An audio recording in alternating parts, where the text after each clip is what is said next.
Saudara-saudari terkasih dalam Kristus, hari ini Senin 28 November 2022 dalam pekan Advent pertama tahun A.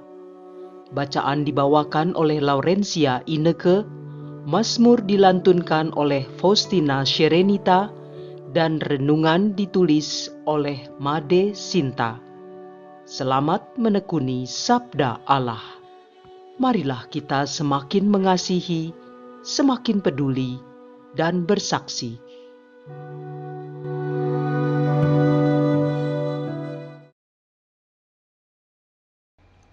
Dalam nama Bapa dan Putra dan Roh Kudus. Amin. Tuhan Yesus yang baik, puji syukur atas belas kasih-Mu kepada kami, hingga mau datang ke dunia sebagai manusia untuk menyelamatkan kami dari kuasa dosa, memberikan harapan akan kehidupan kekal, juga memberikan ajaran dan teladan bagi kami. Tuhan, banyak terima kasih karena Engkau juga selalu hadir dalam sakramen Ekaristi yang memberikan kami kekuatan dalam menjalani kehidupan ini. Sungguh kami bersyukur Kau berikan anugerah menjadi anak-anak-Mu dan dilayakkan menyambut tubuh-Mu. Amin. Bacaan dari kitab Yesaya bab 2 ayat 1 sampai dengan 5. Inilah firman yang dinyatakan kepada Yesaya putra Amos tentang Yehuda dan Yerusalem. Pada hari-hari yang terakhir akan terjadilah hal-hal ini. Di atas gunung-gunung dan menjulang tinggi di atas bukit-bukit, segala bangsa akan berduyun-duyun ke sana, dan banyak suku bangsa akan pergi serta berkata, "Mari kita naik ke gunung Tuhan, ke rumah Allah Yakub, supaya Ia mengajar kita tentang jalan-jalannya, dan supaya kita berjalan menempuh jalan itu. Sebab dari Sion akan keluar pengajaran, dan dari Yerusalem akan keluar sabda Tuhan. Tuhan akan menjadi hakim antara bangsa-bangsa dan akan menjadi wasit bagi banyak suku bangsa. Maka mereka akan menempa pedang-pedangnya menjadi mata bajak dan tombak-tombaknya menjadi pisau pemangkas. Bangsa yang satu tidak akan lagi mengangkat pedang terhadap bangsa yang lain, dan mereka tidak akan lagi berlatih perang. Hai kaum keturunan Yakub, mari kita berjalan di dalam terang Tuhan." Demikianlah sabda Tuhan.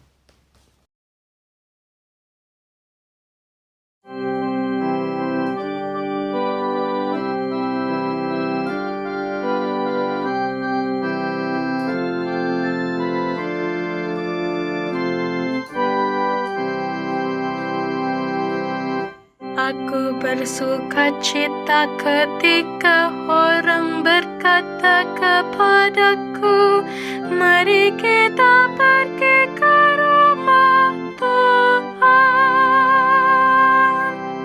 Aku bersuka cita ketika orang berkata kepadaku, "Mari kita pergi ke rumah Tuhan."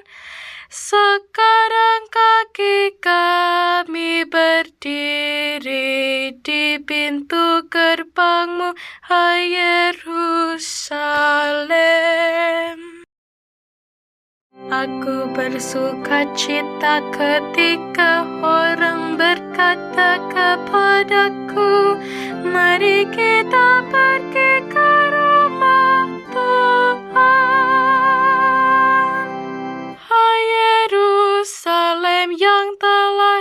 didirikan sebagai kota yang bersambung rapat. Kepadamu suku-suku bersiara, yakni suku-suku Tuhan. Aku bersukacita ketika orang berkata kepadaku, mari kita pergi ke rumah Tuhan untuk bersyukur kepada nama Tuhan sesuai dengan peraturan bagi Israel. Seperti Yerusalem ditaruh kursi-kursi pengadilan, kursi-kursi milik keluarga Raja Daud. Aku bersukacita ketika orang berkata kepadaku, mari kita pergi ke rumah Tuhan. Berdoalah untuk kesejahteraan Yerusalem. Biarlah orang-orang yang mencintaimu mendapat kesentosaan. Biarlah kesejahteraan ada di lingkungan tembokmu dan kesentosaan di dalam purimu. Aku bersukacita ketika orang berkata kepadaku, mari kita pergi ke rumah Tuhan. Oleh karena saudara-saudara dan teman-temanku, aku hendak mengucapkan semoga kesejahteraan ada di dalammu. Oleh karena rumah Tuhan Allah kita, aku hendak mencari kebaikan bagimu. Aku bersukacita ketika orang berkata kepadaku, mari kita pergi ke rumah Tuhan.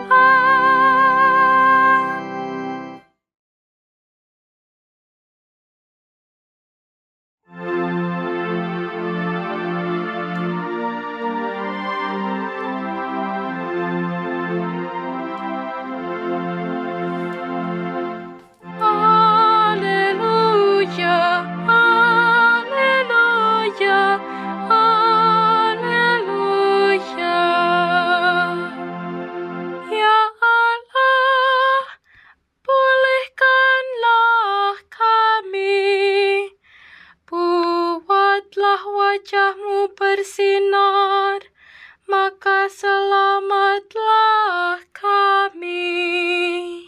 Haleluya, haleluya, haleluya.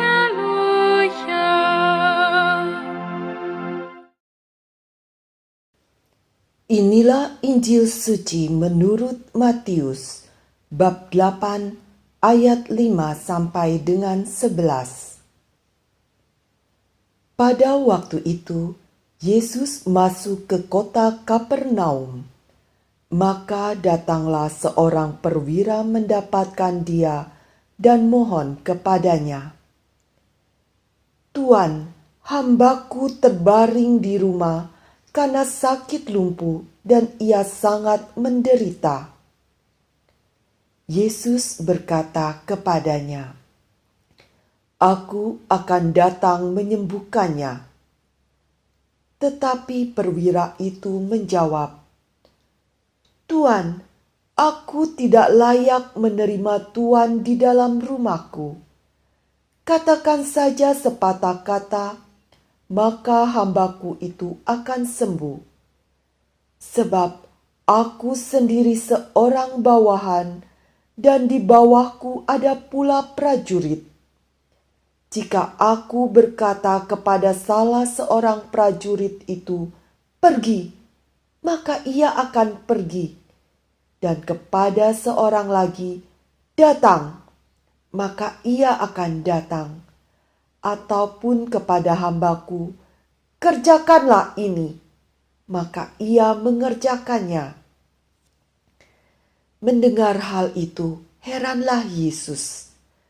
Maka ia berkata kepada mereka yang mengikutinya, "Aku berkata kepadamu, sesungguhnya iman sebesar ini tidak pernah kujumpai pada seorang pun di antara orang Israel.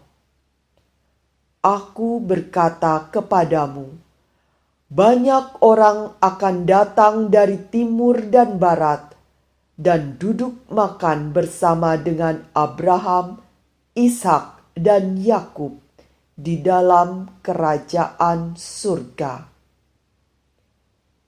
Demikianlah sabda Tuhan.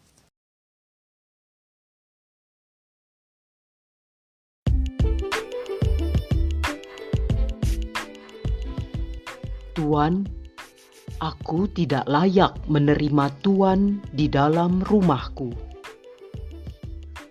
Renungan dibawakan oleh Patricia Yuwono.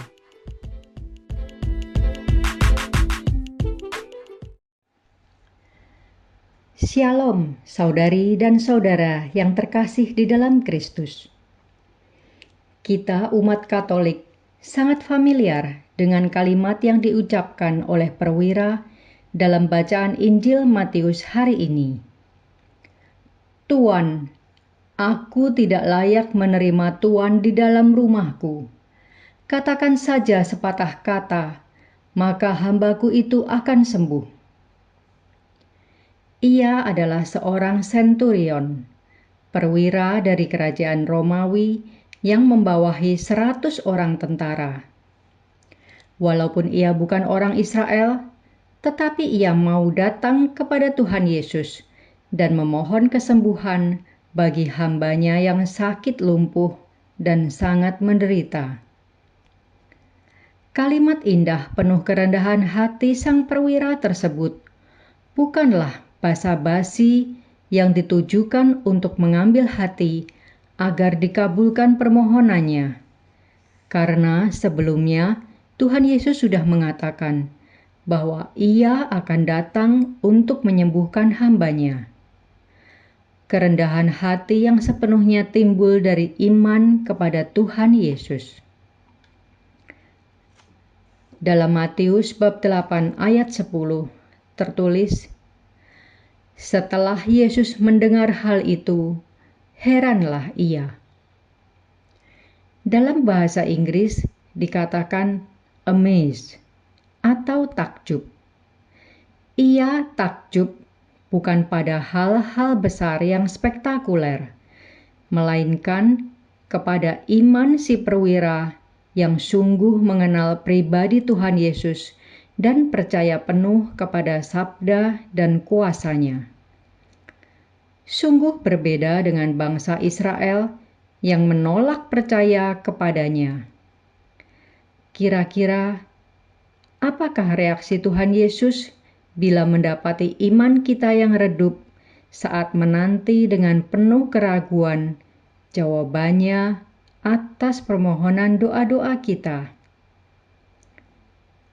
Bila seorang perwira Roma yang mempunyai kekuasaan dan status sosial yang tinggi, tetapi menganggap dirinya tidak layak untuk menerima Kristus karena ia sadar orang Israel menganggap bangsanya adalah orang kafir dan najis. Bagaimana dengan kita? Setiap kali sebelum menyambut tubuh Tuhan Yesus dalam sakramen Ekaristi, kita perlu mengucapkan kalimat sang perwira dengan penuh kerendahan hati, sungguh-sungguh menyadari siapa kita, dan siapa yang akan kita sambut. Sehingga kita mengucapkannya bukan hanya basa-basi dan karena kebiasaan belaka. Kita juga dapat mengenang kembali iman dan belas kasih perwira terhadap hamba-Nya. Mari kita mengikuti teladannya, datang kepada Tuhan Yesus, dan menghaturkan permohonan bagi kesembuhan orang-orang yang sedang sakit dan menderita, khususnya yang kecil, lemah, miskin, terpinggirkan, dan difabel. Marilah kita berdoa.